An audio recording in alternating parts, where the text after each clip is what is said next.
Salut tout le monde, bienvenue dans cette nouvelle vidéo.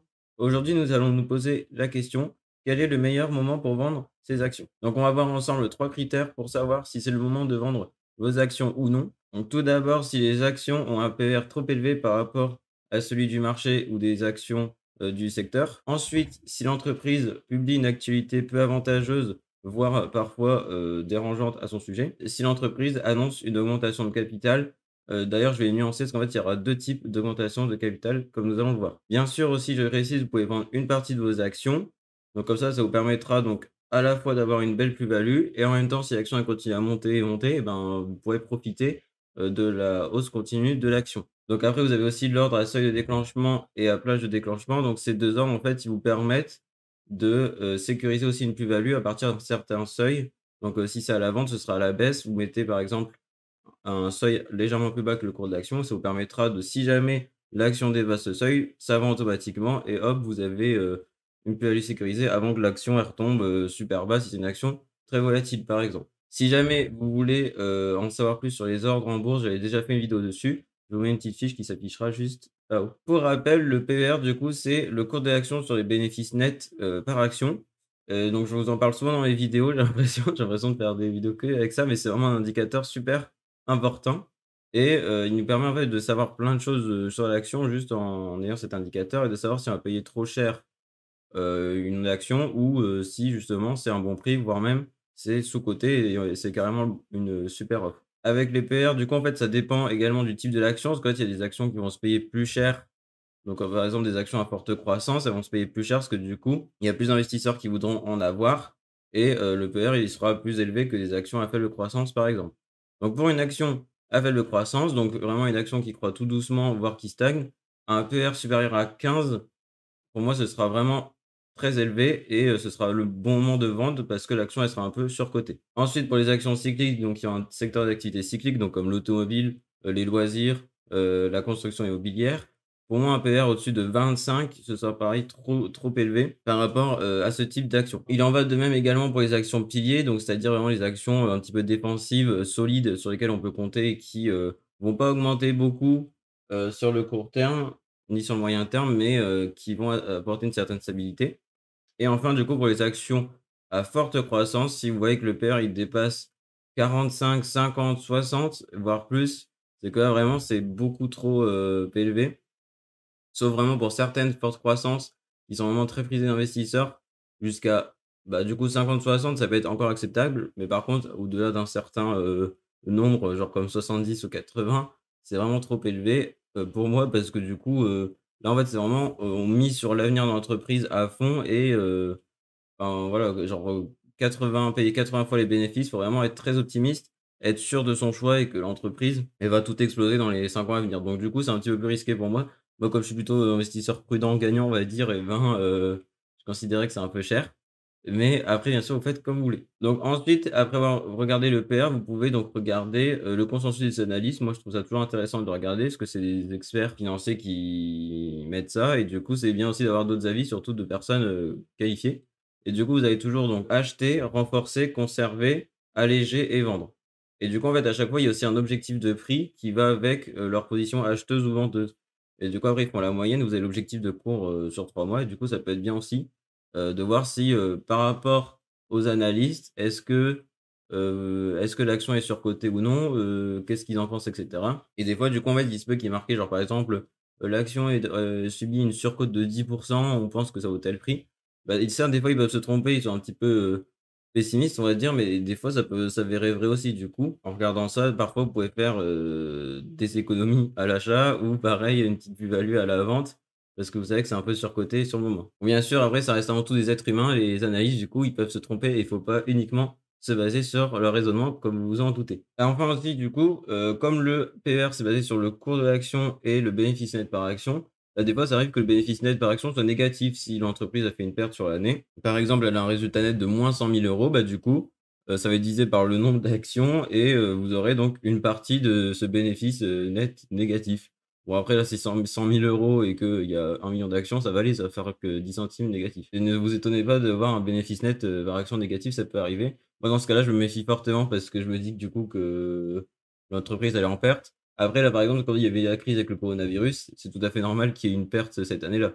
Mais si je vois qu'après ça fait 2 ans, 3 ans, 4 ans qu'ils sont en perte et que ça s'améliore pas, je vais être très vigilant, voire je vais passer mon tour, quoi. Si l'entreprise a une actualité peu avantageuse, voire dérangeante à son sujet, ben, aussi vous pouvez vous poser la question de savoir de vendre ou non. Alors en fait, quand je dis actualité, ça peut très bien être, par exemple, la non-distribution de dividendes. Parce qu'en fait, la quasi-totalité des entreprises versent des dividendes, il y en a certaines qui ne le font pas, surtout au début quand elles sont en croissance ou parfois quand elles sont en difficulté, elles peuvent pas le faire et du coup, en fait, c'est tellement partout, les dividendes qu'en fait, des fois, on a limite tendance à oublier que c'est facultatif, quoi. Mais du coup, il y a des années, il y en a qui le font pas. C'est pas forcément qu'il faut vendre l'action si elles le font pas. Après, ça dépend de vous aussi si vous aimez bien avoir des dividendes ou pas. En fait, ça va surtout être de se demander pourquoi ils distribuent pas de dividendes. Est-ce que c'est, du coup, pour financer, une acquisition, d'une autre entreprise et développer son entreprise plus rapidement? Ou est-ce que c'est parce que l'entreprise est en difficulté? Donc pareil, après aussi, en actualité peu avantageuse, ça peut être le surendettement de l'entreprise. Donc par exemple, si l'entreprise est endettée à plus de 110, en fait 110, on considère que c'est un peu le seuil critique. Quand on est en dessous, ça va et quand on est au-dessus, c'est un petit peu dangereux et du coup, vous dites peut-être: «Ouais, mais ça doit être rare et tout, ça arrive jamais». En vrai, il y en a pas mal des entreprises quand même, genre, je dirais peut-être genre 10-15. Donc pareil, donc dans les actualités, vous avez aussi l'évolution du résultat net. Comme je disais tout à l'heure, si vous voyez que le résultat net il est négatif et qu'il continue à être négatif, et que ça continue de pire en pire, et ben, pareil, je vais pas trop m'attarder sur ce genre d'action. Ou si je vois qu'il est quand même positif, mais que ça fait diviser par, 2, par 3, par 5 d'une année à l'autre, je vais beaucoup me méfier aussi parce que du coup, l'action, elle sera très peu stable au niveau des bénéfices et ça peut aussi cacher, des faiblesses de l'entreprise. Et donc après, on dit souvent aussi que le cours de l'action a tendance à toujours suivre les bénéfices de l'entreprise. En fait, donc ça se peut que sur le court terme, par exemple, l'entreprise, elle fasse plein de bénéfices d'un seul coup, mais que le cours d'action, il reste, stable, voire il baisse légèrement et qu'il remonte après plus loin. Et après, des fois, ça se peut aussi que l'action, elle soit carrément en train de s'envoler alors que les bénéfices, ils sont stables ou en baisse. Mais je veux dire, à un moment, il y aura toujours une correction du marché et hop, ça va se refixer sur, les bénéfices. Des fois, ça va prendre un peu de temps, comme quelques semaines, quelques mois et des fois, ça peut même prendre, des années. Et du coup, en fait, c'est un peu là aussi la définition d'un krach boursier, c'est, bah, finalement, en fait, un krach boursier, c'est quand, les actions, elles s'envolent et qu'en fait, il y a beaucoup moins de bénéfices. Enfin, si, ce qui est plus rare, c'est si jamais, en fait, je vois qu'il y a des actualités donc vraiment, dérangeantes, voire scandaleuses sur une entreprise, genre, des trucs peu éthiques. Donc après l'éthique, bien sûr, ça dépend de chacun et genre chacun, aura des seuils différents, on va dire. Mais du coup, en fait, si par exemple, c'est pas dans ma ligne de valeur, genre je vois par exemple, je vois qu'il y a une entreprise qui est peu écologique et qui, déforeste en masse et tout et ben, du coup, je vais avoir tendance aussi à m'écarter de ce genre d'action parce que moi, en tant qu'investisseur, j'aime bien, l'écologie, c'est quelque chose qui me tient à cœur. Et après donc il y en a, ça peut être, plus sur, la l'égalité homme-femme, dans l'entreprise, si les employés sont bien dans l'entreprise ou non, si, il peut y avoir des abus aussi avec les employés dans le sens où, il y en a, ils sont malmenés et tout.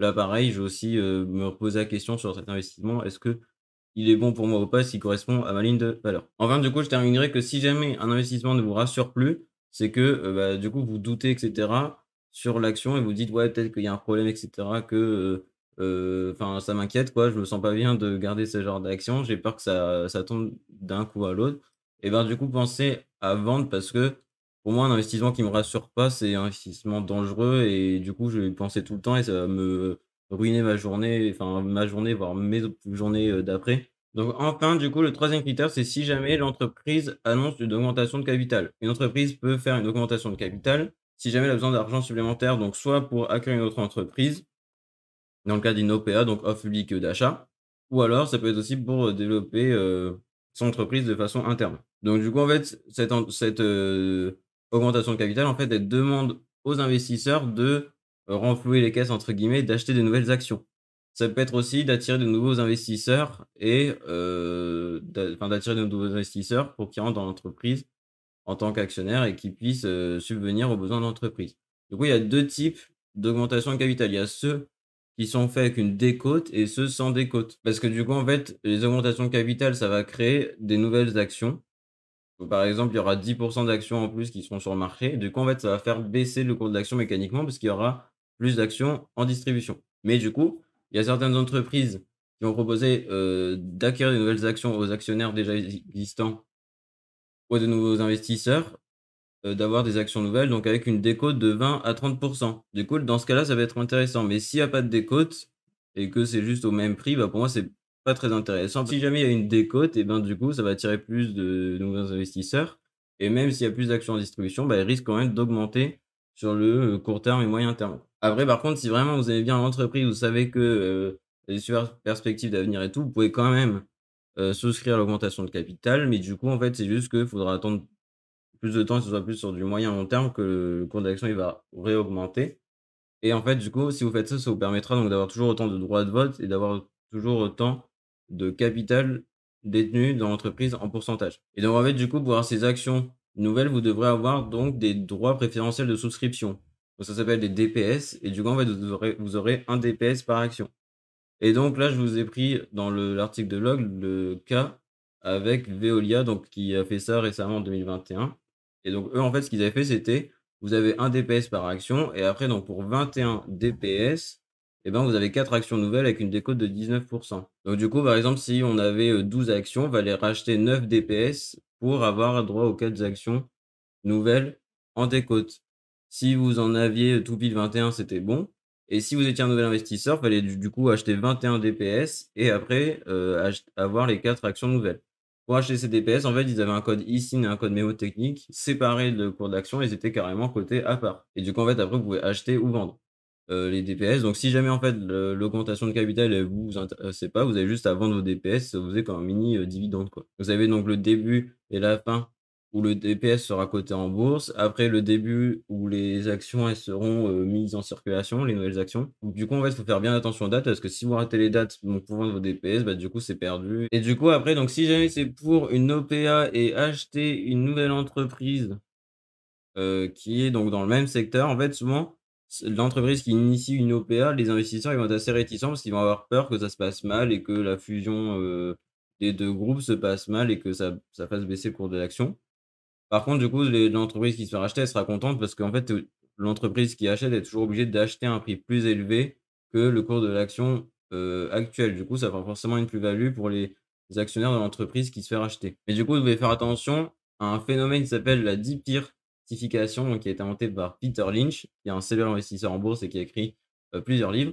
Et du coup, en fait, ce terme-là, ça veut dire qu'en gros, une entreprise, elle va acquérir une autre entreprise qui est pas du tout dans son secteur d'origine.